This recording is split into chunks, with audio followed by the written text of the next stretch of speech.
মাতৃ স্নেহ অতুলনীয়, কিন্তু অধিক স্নেহ সন্তানের জন্য অমঙ্গল ডেকে আনে। আমার জানা মতে অনেক মা এমন আছেন যারা সন্তানকে লেখাপড়ার উদ্দেশ্যে দূরে পাঠাতে একেবারেই নারাজ। এতে নাকি তাদের অন্তর ঝলে পুড়ে ছারখার হয়ে যায়। সন্তানের মায়ায় তাদের ঘুম আসে না, খাওয়া দাওয়া বন্ধ হয়ে যায়, কাজকর্মে মন বসে না ইত্যাদি। বস্তুত একে বলে অধিক স্নেহ। সন্তানের জন্য মাতা পিতার মায়া স্নেহ আছেই, থাকবেই। এটা মানুষের স্বভাবজাত ধর্ম। এর ব্যতিক্রম হওয়াটাই অস্বাভাবিক। তবে স্নেহের আধিক্য যদি সন্তানের মঙ্গলের পরবর্তীতে অমঙ্গল হয়, তবে সেটাই দূষণীয়, নিন্দনীয়।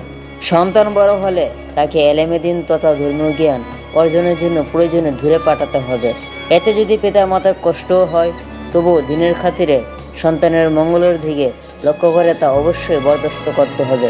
এক্ষেত্রে তাদেরকে ধৈর্য চরম পরীক্ষা দিতে হবে, কেননা সন্তানকে ধর্মীয় শিক্ষা প্রদান করা পিতামাতার দায়িত্ব। যে কোনো মূল্যে এই দায়িত্ব পালনে সচেতন হতে হবে। অন্যথায় কিয়ামতের দিন খোদার সামনেও আসামির কাঠগড়ায় দাঁড়িয়ে জবাবদিহি করতে হবে। সেদিন শত আফসোস হবে, কিন্তু সে আফসোস তখন কোনো কাজে আসবে না। আল্লাহ মাফ করুন। কোনো মা এমনও আছেন যারা ইলমে দ্বীন শিক্ষার উদ্দেশ্যে সন্তানকে দূরে পাঠিয়ে তার বিরহ যন্ত্রণা বরদাস্ত করেন ঠিকই, কিন্তু নিয়ত বিশুদ্ধ না হওয়ার কারণে তারা খোদা প্রদত্ত সওয়াব ও পুরস্কার থেকে বঞ্চিত হয়। তাদের নিয়ত সাধারণত এরূপ হয় যে, আমার সন্তান ভবিষ্যতে বড় কোনো আলেম বা বিখ্যাত ওয়াজ হবে এবং সে তার ইলম ও ওয়াজের মাধ্যমে হাজার হাজার টাকা ও সুনাম কামাই করবে। এতে আমাদের আর্থিক সচ্ছলতা যেমন আসবে, তেমনি সম্মানও বৃদ্ধি পাবে। অথচ ইসলামের প্রচার প্রসার এবং ধর্মীয় দায়িত্ব পালনের উদ্দেশ্যেই সন্তানকে ইলমে দ্বীন অর্জন করতে মাদ্রাসায় পাঠানো উচিত ছিল। আমরা এখন এমন এক মায়ের কাহিনী শুনব, যিনি আপন সন্তানকে ইলমে দ্বীন শিক্ষার উদ্দেশ্যে শত শত মাইল দূরে পাঠিয়ে শুধু সন্তানের বিরহ যন্ত্রণাই বরদাস্ত করেননি, বরং তার এখলাস, নিয়ত এবং দুনিয়ার সম্পদের প্রতি অনাসক্তি কিয়ামত পর্যন্ত আগত মাতাদের জন্য বিরাট এক দৃষ্টান্ত হতে পারে।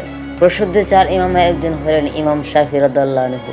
তিনি ছিলেন ইসলামী ইতিহাসের সোনালী মহাপুরুষ। ইলমি জগতের উজ্জ্বল আলোকবর্তিকা। মক্কা জন্মগ্রহণ করলেও তার শিক্ষা জীবনের অধিকাংশ সময় মদিনা শরীফেই কেটেছে। স্নেহময়ীর বিদ্যা মাতায় তাকে ইলমে দ্বীন শিক্ষার উদ্দেশ্যে মক্কা থেকে সুদূর মদিনায় পাঠিয়েছিলেন। ইমাম শাফি রাদিয়াল্লাহু আনহু এর মাতা আপন সন্তানকে যথেষ্ট আদর স্নেহ করতেন। বৃদ্ধ বয়সে তার নিকট সন্তানের উপস্থিতি ছিল একান্ত প্রয়োজন। তাদের আর্থিক অবস্থা ছিল খুবই খারাপ। এত সত্ত্বেও একমাত্র ইলমে দ্বীন শিক্ষার উদ্দেশ্যে স্নেহের সন্তানকে বহু দূরে পাঠিয়ে দিতে মোটেও কণ্ঠবোধ করেননি তিনি। ইমাম শাফি রাদিয়াল্লাহু আনহু নিজেই আপন শিক্ষা জীবনে একটি চমকপ্রদ কাহিনী বর্ণনা করেছেন। তিনি বলেন, শিক্ষা গ্রহণের উদ্দেশ্যে আমার মমতাময়ী মা যখন আমাকে মদিনায় ইমাম মালিক রাদিয়াল্লাহু আনহু এর খেদমতে পাঠান, তখন আমার নিকট দুটো চাদর ছাড়া আর কোনো সম্বল ছিল না। একেবারে নিঃস্ব অবস্থা ছিলাম আমি। দেওয়ার মতো কোনো টাকা করেও তার নিকট ছিল না। ছিল কেবল পাহাড় সম হিম্মত, অপরিসীম উৎসাহ ও কেঁদে কেঁদে কায়মনোবাক্য মহান প্রভুর দরবারে আকুল প্রার্থনা।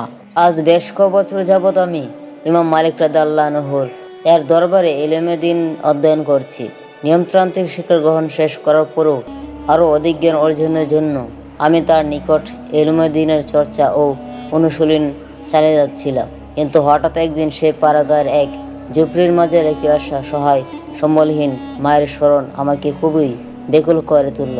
মায়ের পবিত্র মুখখানা দেখার জন্য আমি ক্রমেই অস্থির হয়ে পড়লাম। ধীরে ধীরে আমার সেই অস্থিরতা বেড়েই চলল। এক পর্যায়ে সুযোগ বুঝে আমি আপন উস্তাদের নিকট বিষয়টি উপস্থাপন করলাম। বললাম, মুহতারাম উস্তাদজি, বাড়িতে আমার বৃদ্ধা মা আছেন। আজ কদিন যাবৎ তার খেদমতে হাজির হওয়ার জন্য আমার মন প্রাণ বেকুল হয়ে উঠেছে। কোনো কিছুতেই মন বসাতে পারছি না। আপনার সদয় অনুমতি হলে আমি আমার মনের ঐকান্তিক ইচ্ছাটুকু পূরণ করতে পারতাম।